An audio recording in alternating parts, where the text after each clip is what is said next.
রাজ্যের বিশ্ববিদ্যালয়গুলিতে স্থায়ী উপাচার্য নিয়োগে জট কাটল। ৮টি বিশ্ববিদ্যালয়ের উপাচার্যের নামে শিলমোহর দিল সর্বোচ্চ আদালত।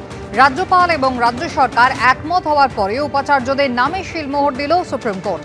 এর মধ্যে রয়েছে কলকাতা বিশ্ববিদ্যালয়, যাদবপুর বিশ্ববিদ্যালয়, বিশ্ব বাংলা বিশ্ববিদ্যালয়, গৌড়বঙ্গ বিশ্ববিদ্যালয়, মুর্মু বিশ্ববিদ্যালয়, কাজী নজরুল বিশ্ববিদ্যালয়, রায়গঞ্জ বিশ্ববিদ্যালয় এবং উত্তরবঙ্গ বিশ্ববিদ্যালয়। নিয়ম অনুযায়ী রাজ্যের বিশ্ববিদ্যালয়গুলির আচার্য হলেন সাংবিধানিক প্রধান রাজ্যপাল। এখন উপাচার্য নিয়োগে রাজ্য সরকারের এখতিয়ার থাকলেও চূড়ান্ত অনুমোদন নিতে হয় আচার্যকে। এতদিন এই বিশ্ববিদ্যালয়গুলিতে অস্থায়ী উপাচার্যরা দায়িত্ব সামলাচ্ছিলেন। স্থায়ী উপাচার্য নিয়োগের জন্য রাজ্য সরকার কয়েকটি নাম প্রস্তাব করেছিল, যদিও তাতে এতদিন অনুমোদন মেলেনি। রাজ্যের মোট ৩৬টি বিশ্ববিদ্যালয়ে উপাচার্য নিয়োগ নিয়ে রাজ্যপালের সঙ্গে বিরোধ বাধে রাজ্য সরকারের। বিবাদের জল গড়ায় সুপ্রিম কোর্ট পর্যন্ত।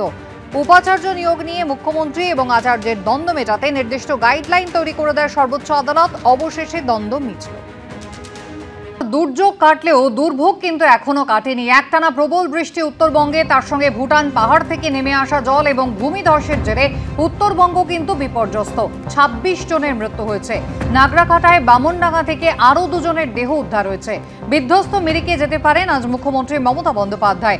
উত্তরবঙ্গের ক্ষতিগ্রস্ত এলাকায় যাচ্ছেন বিরোধী দলনেতা শুভেন্দু অধিকারী এবং যেতে পারেন কিরেন রিজিজু। প্রবল বৃষ্টি আর ধসে লণ্ডভণ্ড হয়ে গিয়েছে উত্তরবঙ্গ। নিশ্চিহ্ন হয়ে গিয়েছে একের পর এক গ্রাম। এখনো বহু মানুষের খোঁজ পাওয়া যাচ্ছে না। প্রকৃতির রোষে তছনছ হয়ে গিয়েছে পাহাড় থেকে ডুয়ার্স। উত্তরবঙ্গ জুড়ে এখন শুধুই হাহাকার। বন্যার জলে একসঙ্গে ভেসে আসছে মানুষ এবং পশুর দেহ। আটকে রয়েছেন বহু পর্যটক। পাহাড়ের আনাচে কানাচে স্বজন হারানোর কান্না। আগে দুর্যোগের পূর্বাভাস তো দেওয়া হয়েছিল, তাহলে প্রশাসন কি যথেষ্ট তৈরি ছিল না?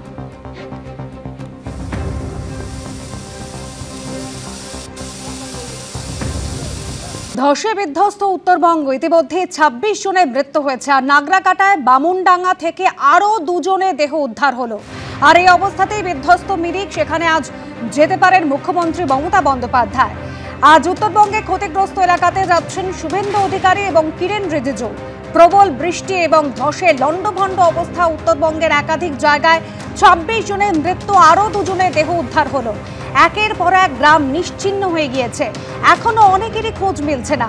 যেভাবে প্রকৃতির ভয়ঙ্কর রোষে তছনছ হয়ে গিয়েছে পাহাড় ডুয়ার্স, উত্তরবঙ্গ জুড়ে শুধুই হাহাকার।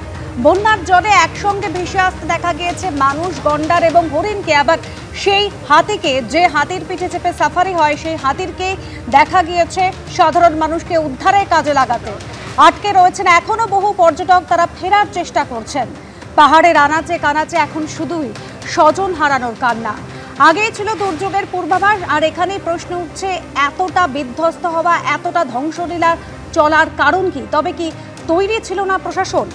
আবির, আমাদের প্রতিনিধি আবির দত্ত রয়েছেন এই মুহূর্তে আমাদের সঙ্গে টেলিফোন লাইনে। আবির, এখনো বৃষ্টি হয়তো কিছুটা কমেছে, কিন্তু যেভাবে বিধ্বস্ত হয়েছে, বিপর্যস্ত হয়েছে উত্তরবঙ্গ, তার ছড়িয়ে ছিটিয়ে রয়েছে আনাচে কানাচে তার চিহ্ন।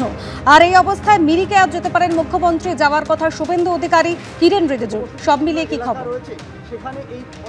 দেখো, একেবারেই। এবং আমরা যেটা দেখলাম যে বিভিন্ন জায়গাতে যে গতকাল থেকে এখনো পর্যন্ত মিরিকের বিভিন্ন অঞ্চল, পাহাড়ের বিভিন্ন অঞ্চলে বৃষ্টিপাত সেভাবে হয়নি বললেই চলে। কিন্তু যেটা দেখা যাচ্ছে যে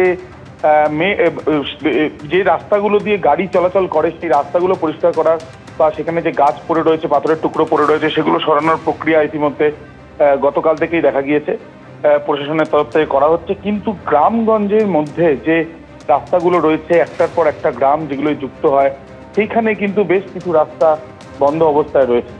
যাদের মৃত্যু হয়েছে তাদের পরিবারের সদস্যরা, তারা শোকার্ত, এবং তার সাথে সাথে অনেকেই রয়েছেন যারা আহত, তাদেরও চিকিৎসা চলছে। তাদের মধ্যে অনেকে বাড়ি ফিরে গেলেও অনেকে এখনো পর্যন্ত হাসপাতালে চিকিৎসাধীন।